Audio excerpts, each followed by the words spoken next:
Wysteria, energy, twister.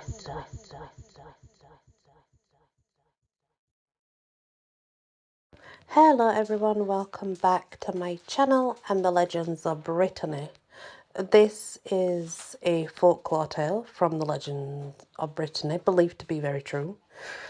The Lost Daughter.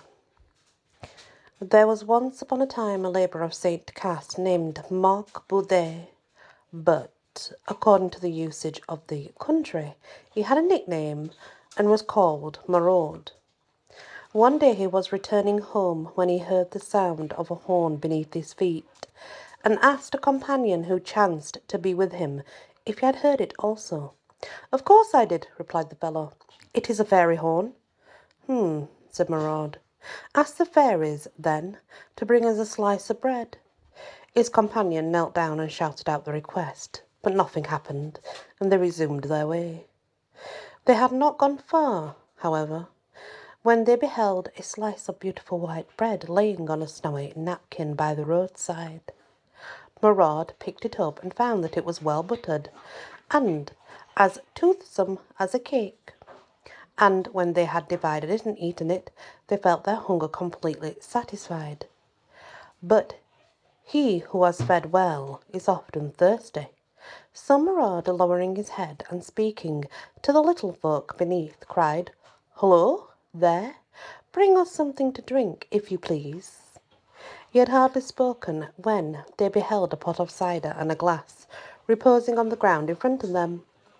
Maraud filled the glass and, raising it to his lips, quaffed off the fairy cider. It was clear and of rich colour, and he declared that it was by far the best that he had ever tasted.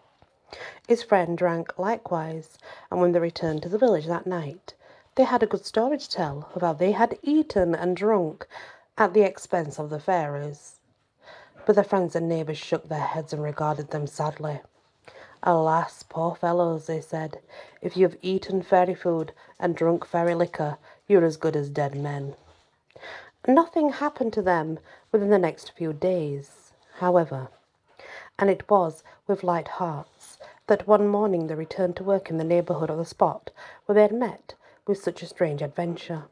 When they arrived at the place, they smelt the odour of cakes, which had been baked with black corn, and a fierce hunger at once took possession of them. "Ha!" said Maraud, "the fairies are baking today. Suppose we ask them for a cake or two?" "No, no," replied his friend. "Ask them if you wish, but I will have none of them." "Pah!" cried Maraud. "What are you afraid of?" And he cried, "Below there! Bring me a cake, will you?" Two fine cakes at once appeared. Maraud seized upon one, but when he cut it, he perceived that it was made of hairs, and he threw it down in disgust. "You wicked old sorcerer!" he cried. "Do you mean to mock me?" But as he spoke, the cakes disappeared. Now there lived in the village a widow with 7 children, and a hard task she had to find bread for them all. She heard tell of Maraud's adventure with the fairies, and pondered on the chance of receiving a like hospitality from them, that the 7 little mouths she had to provide for might be filled.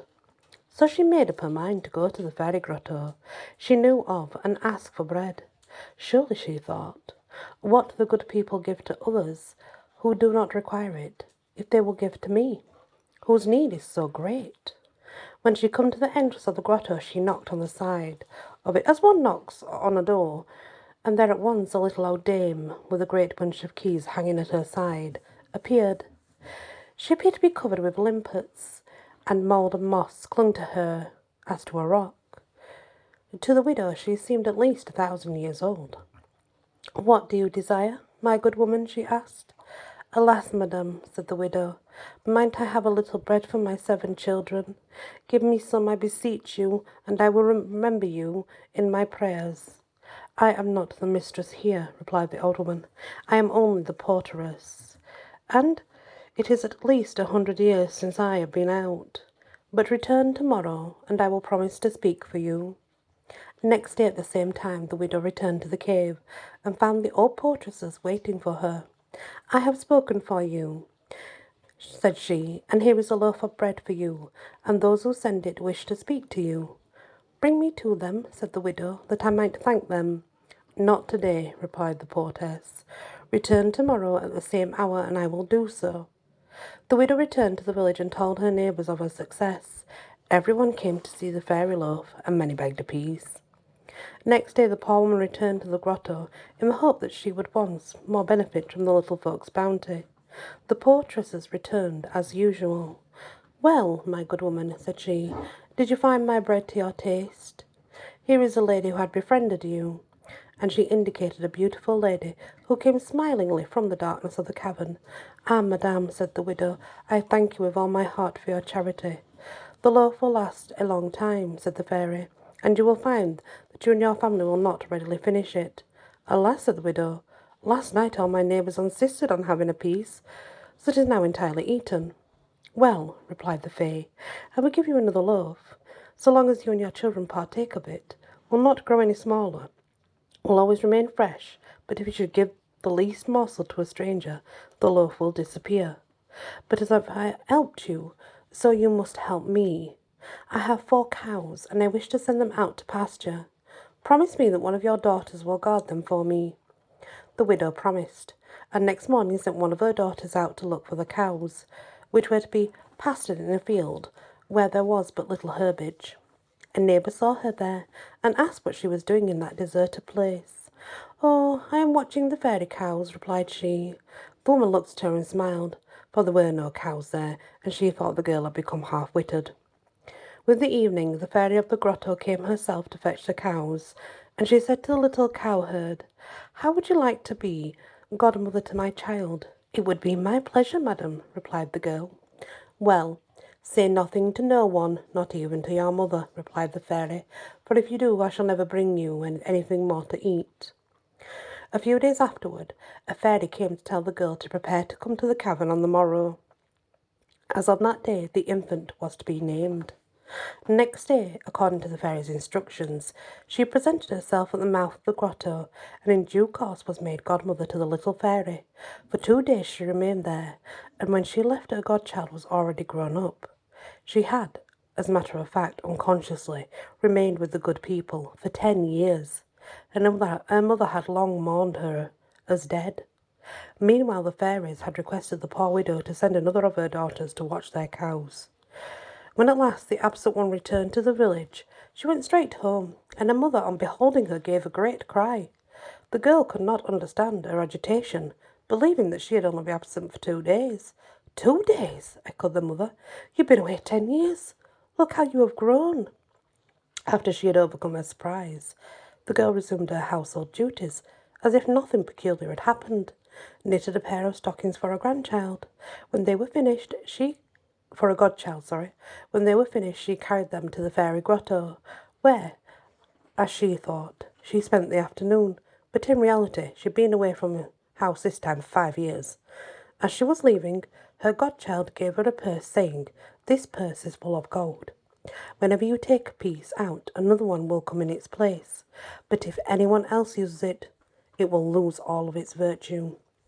When the girl returned to the village at last, it was to find her mother dead, her brothers gone abroad, and her sisters married, so that she was the only one left at home.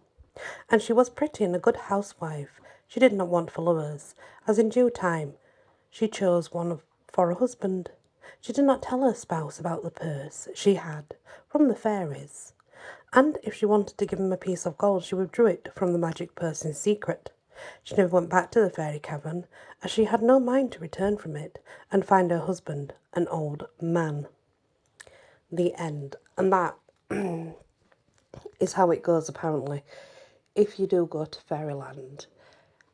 In our time, like, we think we're there for like 2 days when we've been gone 10 years, because their time goes by so quickly in our time. So yeah, apparently if you ever end up in fairyland and you do come back to this particular, I don't know, let's say realm, you'll be very old. Things will be very different for sure.